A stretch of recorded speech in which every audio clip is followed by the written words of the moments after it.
My guest today is Ash Egan, founder of Archetype. He is a true crypto-native investor, having led early investments in Chainalysis, Near, and Balancer. He also led Accomplice's investments in Dapper Labs, Flow, and Bison Trails, which was acquired by Coinbase. We get a clear glimpse into the shift in investing in the space, from FOMO-fueled investing during the bull market to taking the long-term view in our current bear market. We also take a deep dive into how Web3 is shaking up the music industry. LFG, baby, let's start vibing. Zach French is a bar-certified attorney, and nothing expressed by Zach during Web3 with me shall be considered legal advice. All the opinions expressed by Zach and his guests are solely their own opinions. All content in Web3 with me is for informational purposes only. Zach and his podcast guests may maintain positions in the securities discussed during Web3 with me. Well, welcome to the show, Ash. Thank you for having me, Zach. It's great to have you on. I know that we got introduced by a mutual friend. One of the biggest honors as a podcast host or show host is when your guests want to introduce you to more people. So I'm super excited to talk with you a little bit more about everything you've done in the crypto and Web3 space. I usually start these interviews off by asking your founding story. I want the audience to get to know you a little bit better. Let us know what makes Ash Ash. This can start before Web3, preferably. Awesome. Well, thank you for having me, and excited for the discussion today, Zach. So yeah, my background is grew up on the East Coast, played squash growing up, and sort of, the goal as long as I can remember as a kid was, go play squash at Princeton, and ended up, was lucky enough to end up doing that. Once I roved to campus, just being around so many intelligent people doing a variety of different things, I stumbled on startups and was really just fascinated by this concept of disrupting entire industries or creating entirely new industries as a young person and as a young company. And so just, read everything I could around startups. Through that journey, ended up discovering venture capital. Really started with the book E-Boys about Benchmark's Curation. And, as I was sort of making my way through college, was thinking through, okay, what industry do I want to start a company in? Ultimately, when I graduated, shipped up to Boston, joined a small venture firm up there called Converge. And at Converge was just really studying around, what are the different industries like? What are the founders like? What are the inflection points? What are the metrics? And was also thinking through what is the next platform. And by platform, you have these new technologies where trillions of dollars of value creation was happening, the internet, social, mobile, right? And so came across the Ethereum white paper and made a bet that, I thought smart contracts and sort of, crypto, it was called the Bitcoin ecosystem at the time, could be that next platform, and just stuck with it. And that was 2015. So, that's sort of my history on and where, I came from. I mean, I don't know if I've ever met a person who is, I'm going to be a squash player at Princeton. Like what was driving such like a specific sport? Was it a family tradition? Was it, what was really driving that? Yeah. I mean, for me, it was like, I grew up in a small town outside of Philadelphia, went to school, it was a 10, 15-minute walk from my house. On the way was a facility where you had squash courts. And so, played tennis, played a bunch of sports, in middle school and high school.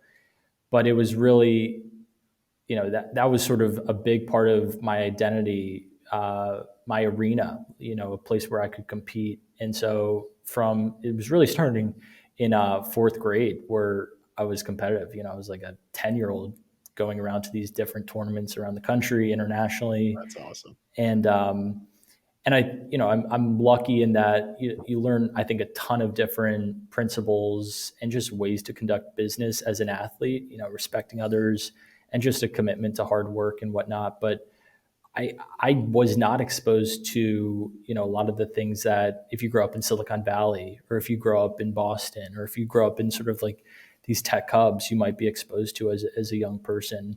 And so I I credit a lot of that journey for building a firm today. But yeah, very different course than someone who was, sort of grew up around just, the greats of SF and Silicon Valley. Yeah, that, and then just like in particular, the sport itself, you kind of hinted at it, the lessons that you learned from playing a sport at a high level like you were. Was there one, what were some of those lessons? And two, what was unique to squash as opposed to maybe some other sports that people might have grown up playing, your typical basketball, football, running kind of stuff? Yeah, I think, look, sports in general are just fantastic for learning life lessons and understanding, you have to put in the work to be competitive.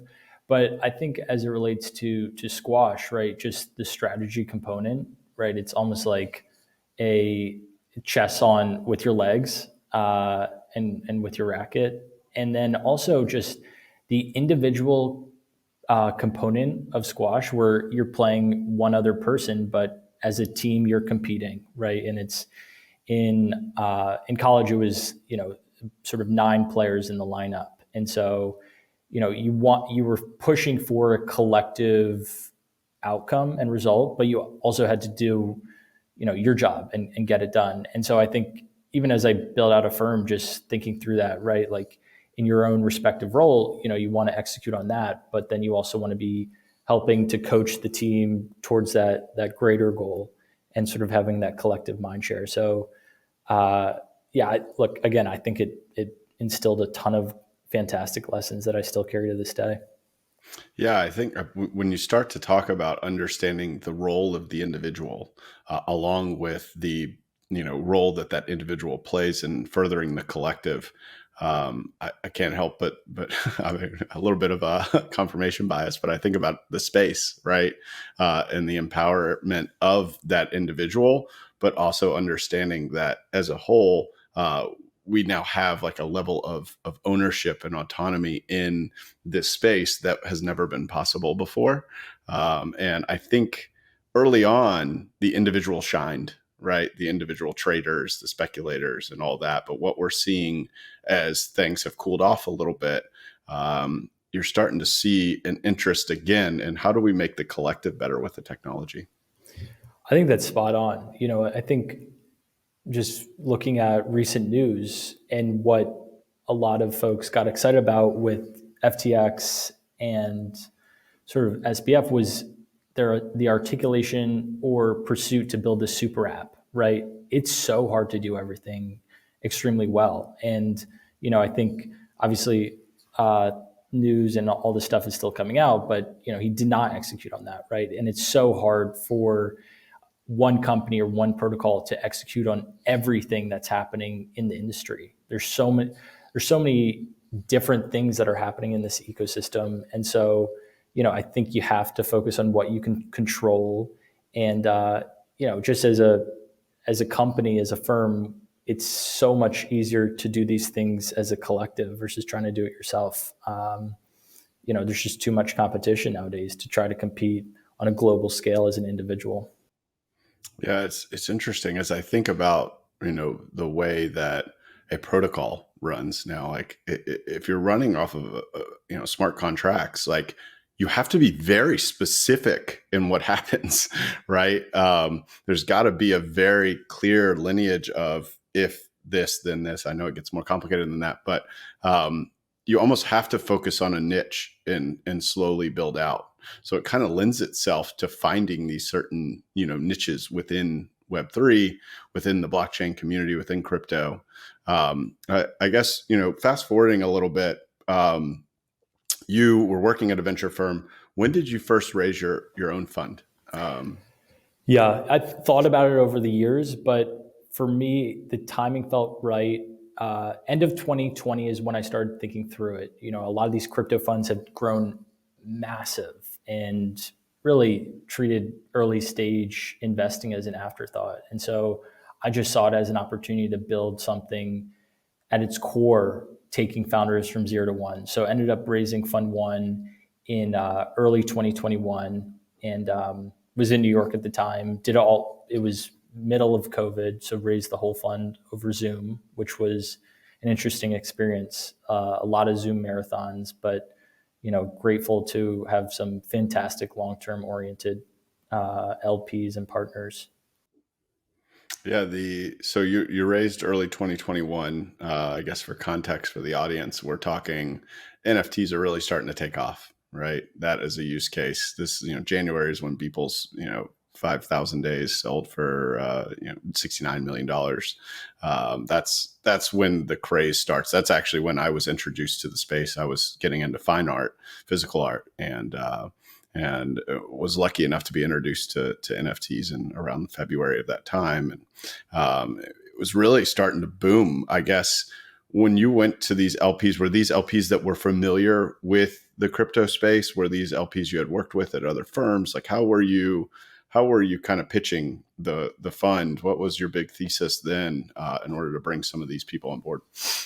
Yeah, so I think it was the focus, right? Like, I think I learned a lot in Fund One. I thought it would be sort of the investors and LPs would be mostly individuals, family offices, folks that I'd gotten to know over some time, whether it was via co-invest, just socially, whatever it may be. But I really was very green in understanding the LP landscape. And I think it was very helpful having a few LPs who were willing to whiteboard and just talk through the theses and, just articulate my track record, just putting it all together and making it into a presentable, digestible format, putting together a deck, putting together all these things, right? I think those early conversations were instrumental in bringing what ultimately became a majority institutional LP-backed fund. And so the approach was, if I think back to the Fund One fundraise, it was New York City centric. The sort of the developer mindshare and entrepreneurial mindshare had shifted West Coast from San Francisco, where I was, to Brooklyn, to New York City. So that was part of it, really boots on the ground, rolling up the sleeves for founders in the backyard. It was a focus on the emerging application era, right? You saw signs of it with DeFi, with to your point around NFTs and OpenSea, and it was still early days, but a big part of it was sort of finding the applications that could scale to millions of users or scale to 1,000 super fans. And so was lucky enough to sort of get referred to other folks.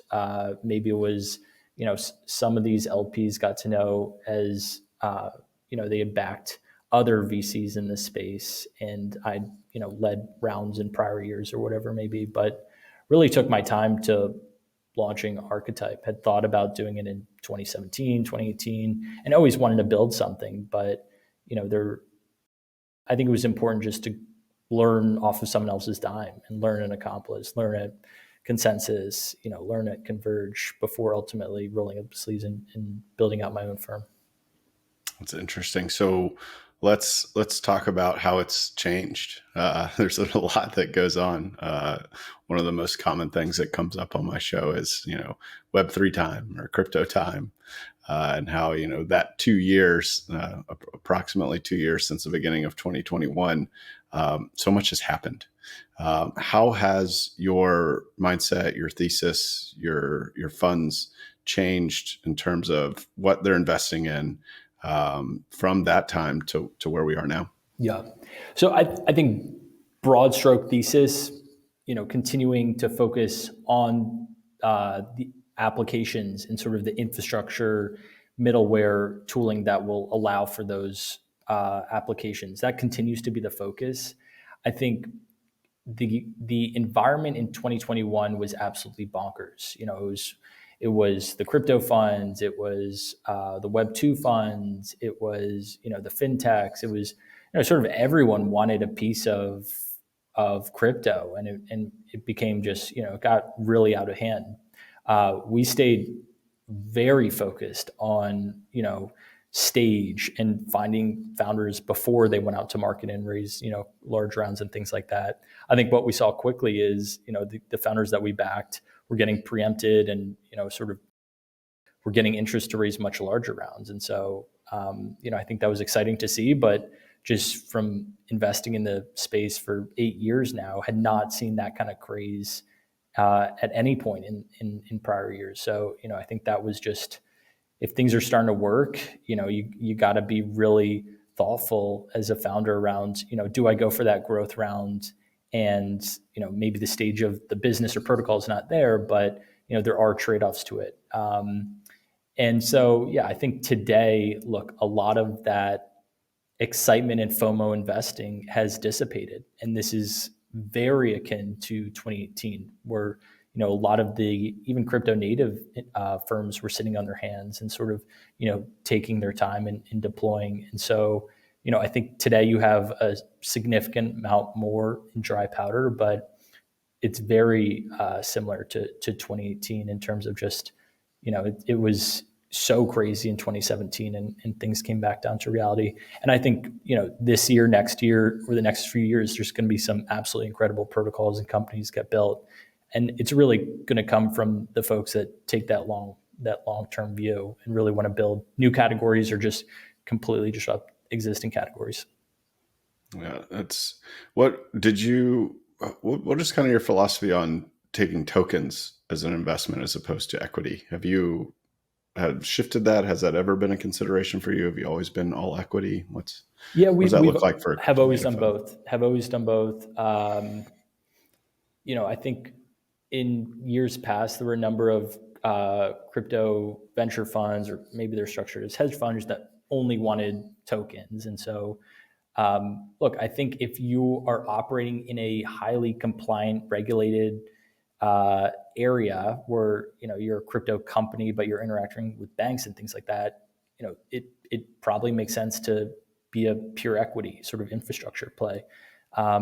That said, we think this is a new paradigm in terms of how you build out a network, right? You have tokens that you can use to incentivize, people that are contributing to that network, to that protocol. And the power of the collective is incredible, if you can activate them via tokens. And so, we feel like tokens are one of the most exciting pieces about the space. But, I think, look, there's going to be incredible pillar sort of core infra kind of companies that are just pure equity plays. Coinbase obviously being a great example of that.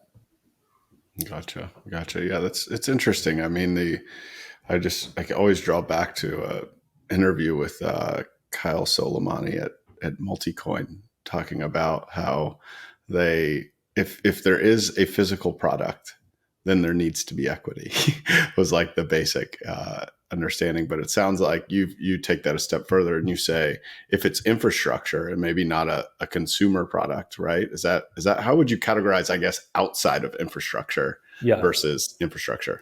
Yeah, I think if you're plugging into banks, right? Like if you're building something like an off ramp, right, from your MetaMask non-custodial wallet to bank accounts, we have a portfolio company doing exactly that called Ansible. Does it make sense for them to issue a token? I think it's tricky, right? They have to be really smart about how do you integrate in a existing sort of status quo sort of environment and industry. And so for some of these businesses, for the businesses, some of them, it makes zero sense to jam in a token. And so, I do think we've seen over the past few years a number of the Web2 VCs just say, hey, introduce a token. But we try to think through value accrual in the earliest stages of partnering with a founder. And so it really informs how we're going to structure an investment. If they're building a network or a protocol or something, or a collective, right? A token almost certainly makes sense there at some point in the future. If it is dealing with traditional Rails, right? Jamming in a token and introducing a token could actually create a significant amount more friction. And so, it's less specific around retail versus enterprise. Although we have seen sort of, retail skew more towards a token oriented type model and networks and protocols, we could certainly see that change in the future, right? This could be similar to sort of the early internet days where none of these businesses had online presences, and maybe having a token or NFTs or a digital type, an internet native kind of strategy makes sense here. But too early to say how that's going to pan out exactly on at least as it relates to enterprises and businesses introducing their own native tokens. Yeah, I guess if you think about like the recent headlines, the positive headlines in the space, a lot of companies are experimenting on what you're talking about, where they are, they may be online, right? Like most companies are online now, at least retail companies. And now they're like, okay, how can I increase the amount of touch points with my audience? Yeah. Right. How can I own more of that customer journey, and create a unique experience that's relevant for today's consumers? Yeah. And you see, the Nikes of the world and many other luxury brands that have been really leaning into that idea. Now, it's not quite tokens, but I guess it is. It's NFTs. Is. Oh yeah. But it's not fungible tokens. Right. So yeah. Yeah. Oh, certainly. I think brands and NFTs, right? I think we're going to see some really exciting stuff over the next few years, and we already have seen some really exciting stuff there. I think ERC20s and fungible tokens, where could they come in for an existing enterprise? And you look at sort of reward systems and points and all these things, and these companies, these massive companies, can sort of pull the levers however they want, and they can decide, what, your points only apply to year end. And so I think those things could certainly look more like an ERC20, where the holders and the users of that product and they might have a say. Hopefully they have a say in a forum in the go forward. But yeah, I think we're going to see a lot more experimentation, and for the larger companies, now is a great time to do it, right? You've the FOMO and sort of the craziness has died out, and now it's about, wow, let's run this real experiment. At the same time, we're far more excited about, the early stage companies, startups, protocols that are built, sort of in line with this new technology. So you've got the crypto native companies for a crypto native fund that you're more interested in. Yeah, exactly. We love the crypto native founders, companies, protocols, and yeah, we're seeing some really exciting stuff pop up right now. One of the words that is so dear to this industry, that I have chatted at length about some with our mutual friend, is decentralization. Yeah. It is a big part of this industry. It is enabled by the technology at a level that has never been possible before. How do you view that broadly? And then how do you talk about that in terms of how it applies to different use cases and how much it should play a role early on in a company versus later in a company's life? Yeah, I do think if, as a early stage founder, if you want to ultimately build a decentralized platform, regardless of what it is exactly, to start out of the gates as decentralized as you hope to be at scale is an extremely difficult task. And so we're strong believers in progressively decentralizing. Early days, you sort of have to figure out what the initial product is going to be, figure out what the users are going to be, the community. And once you get some signs of that machine going, there are ways to begin the steps to decentralize. I think time will tell, and it's really going to come down to the visionary founders who decide what actually makes sense to decentralize, right? Governance, decentralizing product creation and product updates can be tricky, right? If you have you have to really think through incentive systems and all these things, as you're getting to scale and whatnot. But, we are strong believers in decentralization and the power of collectives and, giving say to users. But to start with complete decentralization out of the gate is just a daunting task. But I do think ultimately at scale, you want to get to this power of the collective, and getting to that machine is a really difficult task.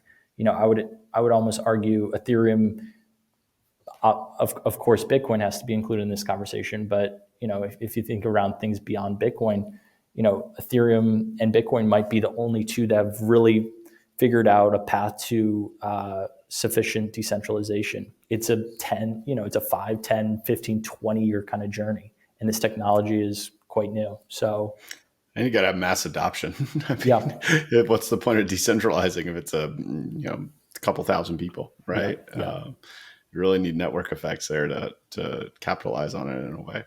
Yeah, that's right. And I think decentralization and do no evil, right? Those things should go hand in hand. At scale, the internet, the system we use for money, the applications that we need to use to sort of get through the day or get through the week are vital, right? These things, it's scary thinking around, okay, there's one person or one company that dictates this is exactly how my life is going to pan out, versus a collective, versus sort of ways to voice your own opinion and push for kind of results and products and services that are in line with what you hope to accomplish. But we think that this technology can permeate every aspect of your life, and we're still very early days in that actually transpiring. Yeah, I agree. I mean, I think one of the most interesting perspectives I've heard recently was just thinking about how assets are transferred right now, in general, not just money, assets, right? And how much more efficient it could be. It's not there yet, right? It's just still really slow, a lot of this stuff, but how much more efficient it could be with so few third parties involved when it's ready, right? And if it's a more efficient transfer of value at the fundamental level, that could be better for everybody, right? I know we got a long way to go to get there. I think the numbers I've heard is around $1,500 trillion that are transferred right now in assets, and we're at who knows what on the blockchain, probably like less than a billion. I'm probably not less than a billion, less than $1 trillion for sure. So we got a long way to go, but it can permeate our lives. I think one of the things that is not in direct conflict with that statement, but is something that I think comes early in any technology movement amongst the maxis, is the idea that we need to do it. We need to do it right now. We need to upend everything, right?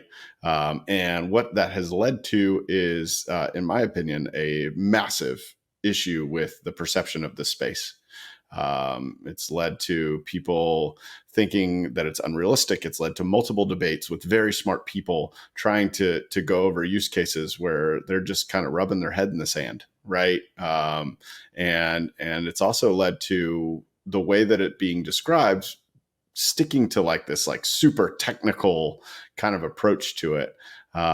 What I aim to change on this show is to learn from people like yourself, from entrepreneurs as well, from other creators, and that how are they tackling that problem? So I guess my question for you is, how do you think about it from a fund, an institutional fund level, in terms of the perception of crypto and Web3 and overcoming that in order to either put your LPs at ease or what have you? And then how do you think about it on the company level? How do you advise your companies? Do you take a role in helping them understand the importance of making this simple, right? Expand on that if you don't mind. Yeah. So I think if you take a top-down perspective to investing in crypto and Web3, you're going to be so off in terms of timing and investing in products and protocols that actually resonate with the underlying and a mass audience. I'd say our approach has been focus on the grassroots initiatives, right? Focus on as an investor, focus on founders who really understand the problem set. And so I'll give a few examples here, but a few weeks ago, there was concerns that Twitter would go bankrupt, right? There, just sort of the mass firings. Elon threatened, okay, look, we might go bankrupt. And so as a Twitter user, everyone's like scrambling, like, what do we even go to? And so, we invested in Dan Romero's company called Farcaster, building a protocol and the interface. And, I think just having an alternative, having optionality around things that we're doing day to day, where it's really just a sort of a one company, one product monopoly. And so, there's sort of that afternoon where everyone was scrambling and posting, their Farcaster profile links. Hey, if this site isn't available tomorrow, go find me here.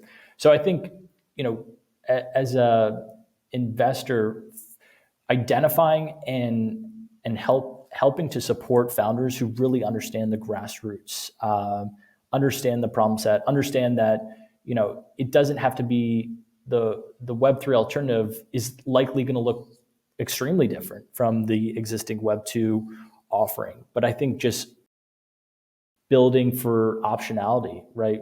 Users and people around the world should have options for how they conduct commerce, what they consider money, the ability to not deal with gatekeepers if they want to get a loan, right? And so I think the beauty in smart contracts and programmability is you can build out that alternative, and it's going to look different, but it's a similar kind of analogy where the internet allowed for very different things for businesses to scale internet native businesses, and I think we're seeing something similar with programmability, sort of natively tying compute and value.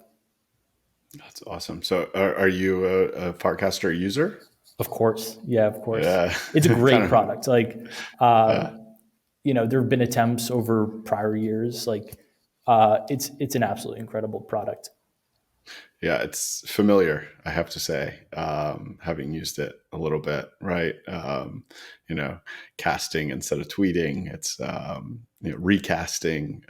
It's familiar, and look, you have to be, right. Like I think that is a great point to think about when a lot of this perception problem, I think, comes out of trying to reinvent the wheel, right? Like there's certain things that work well. If people are used to doing things a certain way, aka Twitter, right? And tweeting and conversing and writing threads and retweeting and all that, right? We don't need to reinvent that part. But what is really cool is to create a decentralized protocol where, when things are interoperable, you'll be able to take your stuff with you everywhere you go. I love that vision from Dan. Yeah. He's certainly onto something, and he I think he understands the Web2 existing players remarkably well, but he also is crypto native, and he understands that's not the end all. You don't want to just replicate it. There's so much else you can do, and so it's going to be really exciting to follow his journey. Yeah, I would love to. I'm gonna have to try and get him on the show. I haven't had anybody. Happy to help. Yeah, happy to help. I appreciate it. So let's switch gears a little bit. I think what is a mystery to a lot of people that I talk to is what everybody talks about, how this is a more equitable approach and it's more decentralized, and how Web3 might have an impact on the world. Do you think about the social impact of Web3 and crypto writ large at all? Is that something that you consider? I'd love to hear your kind of thoughts on that. Yeah, certainly. I mean, I sort of alluded to it earlier, but just the gatekeeping aspect, like the ability to custody and store your own assets, just non-custodial wallets. I mean, it feels like it should be a human right? Not having to rely on centralized, third parties that store your assets. You have to go through multiple steps to move those assets to other places. They're on very different standards. There are times where those assets could be at risk if you move to a different jurisdiction and are still a good Samaritan, good citizen. I think just the ability to and look, it's still early days here. We have I think getting comfortable around seed recovery and understanding gas fees and not clicking on phishing links. Like these are things that the whole world is getting educated on, right? Crypto natives have learned about it a few years earlier, but I look, these are all things that need to be that the masses need to be educated on and actually use around. But I think it's just so powerful, the ability to bring extremely valuable assets and sort of self-custody them. So I think that alone is just such a powerful message. And then the ability to take out a stable coin loan, right? Use those assets to you don't have to go to a bank and pay the 10% APR average or rack up your credit card bill. You can go direct to one of these DeFi protocols and sort of get competitive rates and that kind of openness and transparency and programmability is something you're just not going to get if you walk into a certain bank. You're not a customer and you want to get a loan to pay off whatever it may be. Yeah, it's so funny. Every time I see a retail bank come up, I'm like, why are they building that? I think it's just a write-off for a depreciating asset for Jamie Dimon. I don't know. Yeah. And like it's just, I mean, some of the stuff is just like, oh my God, like how are some of these banks and financial institutions, of the past, like, and that are still around today, like, how are they still in business? Like, they're not even thinking about their users. I got an email. It's like, hey, refinance your home. Interest rates are great right now. It's like, what are you guys doing? Like, what are you talking it's just about? like, have you read the news? I'm just blown away by it. It's like, as a company, right? Or as these aren't protocols, but as a company, you should be building market share and still be in business because you have a compelling offering and product and understanding of where the market's at. And it's just like a complete disconnect to the point of just extreme laziness. I mean, it just is mind-boggling seeing some of these legacy retail financial services kind of banks. Yeah. How do you feel in terms of the sentiment towards the space currently? I think we are in the era of rebuilding trust. I think, with crypto and Web3, as someone who lives and breathes it, there's so many different areas that are being built out: DeFi, NFTs, DAOs, compute, privacy, scalability, IP, gaming. But I think as a outsider, you see the headlines and it's a scary time. And so I think for the founders out there, it's about identifying, the crypto natives and the power users and identifying batches of people that could come over, right? They just don't understand, they just haven't been exposed to the right product, right?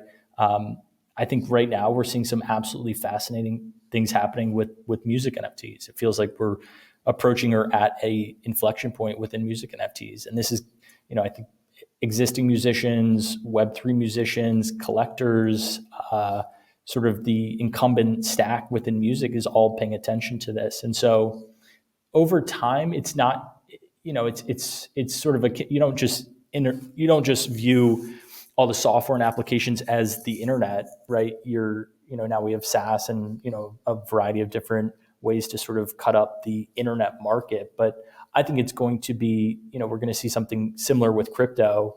But as an outsider, it's easy to dismiss the space collectively. And so now is about sort of, rebuilding trust, figuring out the path forward.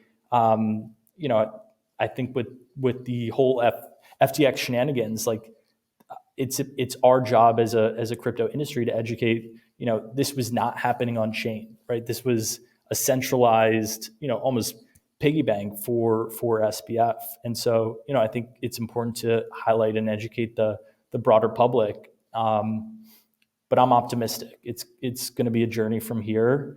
We're still seeing incredible founders enter the space, and there's always segments of excitement as it relates to on-chain activity, even today when things are scary.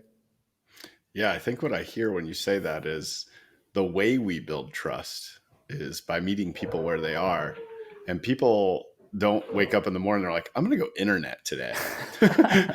Right? They wake up in the morning, they're like, I want to listen to some music. Yep. Right? Or I want to listen to a podcast, probably Web3 with me because it's the best, right? Like, like they think about what they do, and we have to meet people where they are doing those things, right? I don't know much about them. We've talked about this off air. I don't know much about the music industry writ large, nor do I know much about music NFTs other than the little bit of exposure to Blau and a little bit of familiarity with Royal. Can you give me give the audience a high level explanation of where the music industry was pre Web3 and then where you see it going and why right now you feel like is a big inflection point? Yeah. So pre-Web3, as a artist, you were I guess there are a few things, but the main metric that you're looking at is streams, Spotify streams. You also have concerts and all that kind of stuff, but one of the main catalysts to get a high degree of streams, which equals a certain amount of monthly passive income as an artist, or getting concerts, is via these record labels. As an artist, you also have Twitter or social following. All of these things are happening in various silos.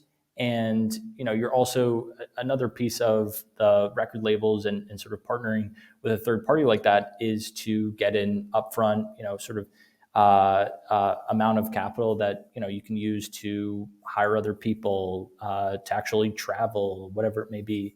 And so what we're seeing with Web3 music and music NFTs is you already have distribution. So what if you had a instrument or vehicle to monetize, sort of the how good the songs were, or how good the albums were. So there are a bunch of different ways you can cut it, right? You can sell a whole album or a specific song as an NFT, versus relying on the tens of millions of streams you need to do to see a similar kind of income for both. I think for I mentioned it before, but with let's say you earn ETH by selling these NFTs. You can actually take out loans on. You can get a stablecoin loan, and that sort of serves in a similar kind of role to what a lot of these record labels have offered. You can do collabs with other artists, and sort of put your music online as an NFT and split sort of income in an internet kind of manner. You're less reliant on a third party where you don't have complete insight into the number of streams that you're doing beyond them telling you these are the amount of streams you did last month and this is how much we're going to pay you for the month. And so I think it's just a model where this is how it should have been, right? Like record labels are built off of a pre-internet era. And so, I think most of what's working today are these artists who understand how smart contracts work, like how distribution works. But you also have a number of sort of, mass followed musicians who are beginning to experiment where they can with music NFTs. So, I think it's from a listening standpoint to NFTs distributed to NFTs minted to activating your fan base using NFTs as that medium and as that vehicle. Like we're just seeing some really, really cool and really exciting experimentation happening right now. Do you see it coming as more of like a platform approach where, let's say I'm an artist and I go to, I know I want to launch my next album in Web3. Is there going to be a place where you go that can direct you to the loans, that can direct you to the distribution, that can direct you to all these ancillary things, or are all these different notches that the artist will kind of have to learn on their own? What's the market structure for music NFTs? I think it's just too Better early. question. I think it's just too early to say. You look at Spotify. Spotify came well after a lot of the sort of the internet-based music approaches. I remember as a kid, like Apple, iTunes, like paying 99 cents for songs and things like that. It's $9.99 for the album. There you go. And then, you have things like SoundCloud, where it's sort of, the longer tail of musicians, of collabs, of remixes. But there was, there still is incredible artists that use that as their initial platform. YouTube, as, sort of, you had Justin Bieber and a number of others that have popped up. You have, a lot of these shows on TV that ended up producing artists that we know and musicians that we know very well as a mainstream audience. And so I think it's just too early to say this is exactly how the market's going to pan out. We've made a few investments in the space, and I think it's backing founders who understand crypto, but also understand the music industry and can help activate some of these early musicians and their audiences and present new audiences for them. And so, it's just a really fascinating time. Yeah, it is. I have two interesting examples that I'll give. I had a previous guest who is he's younger, but he's starting this new education course, and his sister is an amazing singer, and he let her record, and then he turned it into an NFT, and it sold out in 24 hours, right? And it's technically her manager now, right? Which I think a lot of people are trying to get away from, but for that, she would have no idea how to put it to sell it, right? Like, it would be going through the record labels and doing that traditional path. You'd really have no other option where you'd have at least control over your streams of revenue. The other thing that comes to mind is I'm a member of the NFT collection called the Dead Fellas, and they had a nice party, NFT NYC, and not a single artist that went on stage, music or not. For some of them were performance artists as well. I guess you could say music artists are that too. But I'd never heard of them, and I started to think deep, like, if we really are democratizing kind of the socialization of people and trying to use the NFTs or fungible tokens as a way of pooling capital, right? Creating capital pools and letting the collective decide. That seems like an ideal use case, right? Finding people within the community and letting them perform on stage. Now, there's quality control, I think, is always the counter argument to that, but it's just the fact that the community decided who was going on stage, and it's like this renaissance of like underground music, right? Where these people that may have just been going club to club or like tried to be a regular at one club can now join a community that values music and really, like, at least make a living. I don't know if you're going to be a millionaire from something like that, but they can make a good living just being a part of these communities, which I think is awesome. Oh yeah, I mean, curation as something that could be a full-time job. Curating music, curating applications, curating just within crypto and Web3 and building atop these marketplaces, I think is going to be something that we see as a career decision, something you can do actually as a career.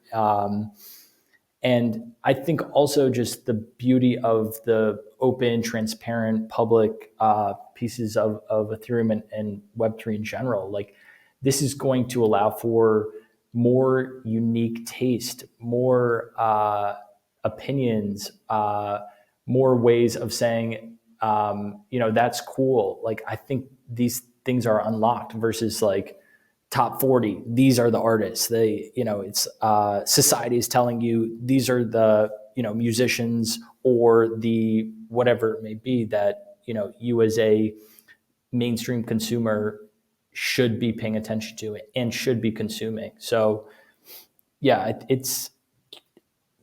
think it's a curation and curators as something that could be a full-time job is something that we're certainly tracking and excited about. Yeah, I keep thinking there's one word that keeps coming up as you give your answers, and I keep just wanting to ask about the word discoverability, because in one instance the discoverability is higher, like you said, right? Like I can have more of an opinion now, as opposed to having to rely on Spotify and take it from someone who doesn't run a large podcast. It's hard to get discovered on Spotify unless you're big. And so, I guess, and correct me if I'm wrong, it seems like there's an added amount of discoverability, but on the other side of that coin, there is also the fact that because there's so much content out there, that it may be harder to sift through the different stuff to find the stuff you like. So I don't know. How do you see that balance? Do you think about that at all? Yeah, no, I think competing in a Red Sea is something that, regardless of what you're trying to do, podcasts, you're writing a book, building a firm, building a company, building protocol, is just a generally very difficult thing to do. I do think adding a layer of ownership is something that seems, and getting the right people excited about something historically has been a fantastic way to cut through the noise, or focusing sort of on newer technologies and newer platforms. And just going back to that ownership piece, there's sort of the social piece to it, right? Like on Twitter, let's say, someone goes on the podcast, retweets it. There's a level of ownership, but it's not native. There's no explicit ties around ownership. With things like NFTs, with tokens, you can actually codify ownership around internet native products. And I'm not saying, Zach, that's 100% the route you should go tomorrow. I think these things need to be thought out, at length. But, the discoverability piece is really supercharged by ownership and, sort of having that common goal together, and, how you achieve that, how you unlock it, and what new platforms you look for distribution and activation is an open question. But, I do think we're talking about an entirely different way to build collectives, build companies, build protocols. Yeah, it's interesting. You alluded to it. I think a lot about, what does it mean to build my community, right? I want to be bigger. I want to have more of a community before I even attempt to do that. I mean, I've seen a lot of podcasts and different shows come out right out the gate, and they're like, I'm releasing every show as an NFT, or I'm dropping a token because that's Web3 native. Yeah. And I'm like, I get it, right? Like I get, like, literally those are ways that you can leverage the technology to build a community, but don't you want to like build an identity for the show first? Because to me, Web3 is this kind of, I don't like the term flywheel, but I keep using it, so I'm just going to use it now. Flywheel of ownership and identity, right? Where one feeds the other. One of the best analogies I've heard for that is, if you've got a car outside and it's dirty and it's not yours, you probably don't care, right? But if the car is yours, you might want to clean it, right? So until I feel like I've reached a quorum of people that identify with my show, then I'll consider, how do I monetize that? How do I create the community and facilitate something greater than just people who enjoy my content? Yeah. And I don't think you have to have it all figured out. I think it's totally acceptable to run experiments. I think there's some great points there. You have to figure out who you are, what your identity is, like what you want the community to be, and sort of, you have different concentric circles of that community and that collective. from the folks who come on the show to the listeners to, what could be patrons. And I think it's just going back to the experimentation piece, experimenting with a POAP, right? You look at POAP and people are 50%, 60% more likely to show up at events if there's a POAP there. Like there's real metrics around it. And so that's not to say you're introducing a token and you're tokenizing and it's, you're splitting ownership exactly like this. I totally think, there's experiments you can run along the way until you figure out, okay, this is it. This is the right approach. So yeah, look, I think the identity piece though is definitely important. Like, figure out what the initial wedge is and go from there and run experiments. That's what the writing side has led to is honestly like just after listening to so many people and hearing their opinions, I'm starting to form my own, right? Like, and I obviously have I try to take as practical approach as possible. How that builds out, that will take time to figure out, but progressive decentralization is at the center of that. Figuring out how to meet people where they are is at the center of that. And realizing that lately, not everything has to revolve around Web3 or crypto for it to be related to that industry, right? There's certain aspects and advice and insights that you can make more generally. So that's kind of where I'm at. But I know we're nearing the top of the hour. I've got 2 traditional closing questions. This has been awesome. The first one is, how do you describe Web3? Read, write, and own. Can you go a little bit deeper for me? Yeah. So instead of, and when we've given examples and talked through it over the podcast, but, with the internet V1, it was sort of, you could just read. It was just RSS feeds and things like that. Then you had, Web 2, Twitter, Facebook, et cetera, et cetera. You could actually write with, you could read and write and actually, sort of submit your own thoughts and your own, packets of information, send it around the internet. The next iteration of the internet, Web3, is you can actually own a piece of the software and applications and protocols and services that you're interacting with on a day-to-day basis. And there's going to be new things that pop up, that are in line with that own kind of added tier to read, write, own. So yeah, hopefully that sort of sums it up. Yeah, definitely. And then the final closing question is forward looking. It is, where do you see yourself in Archetype in the next 6 to 12 months and the space writ large? And then where do you see all those in 5 to 10 years? My day-to-day ethos and focus and mantra is provide as much value to founders as you possibly can and accelerate and help them get to where they want to be faster and even be the guardrails to, realize what that might actually be. My hope, is that mantra expands beyond the, if you know, kind of community that, we've tapped into to date, but expands to crypto, Web 2, the New York City, tech ecosystem, and we're well on our way to becoming a household name here in New York and become synonymous with these guys really help founders get from 0 to 1 and scale in the best way we possibly can. As a space, where do we go 6 to 12 months? I think we're going to see new use cases, new things that pop up. I think a lot of teams that went for FOMO and are going to take a hard look in the mirror and, look at the technology, what's possible to do today, what can be built over a longer time period, and what can I prove out in that 6 to 12 month period.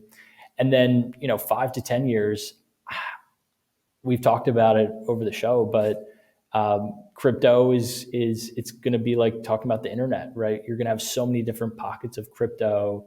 As a user, you might not even know you're interacting with a blockchain, with account abstraction and whatever's next after that in the coming years.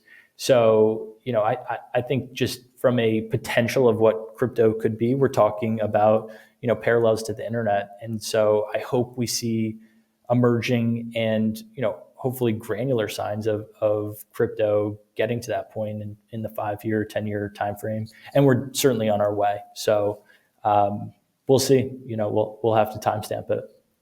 Awesome. Yeah, we'll play this in a few years and see what happens. But thanks so much, Ash. I appreciate you coming on. Yeah, thank you, Zach. Very insightful.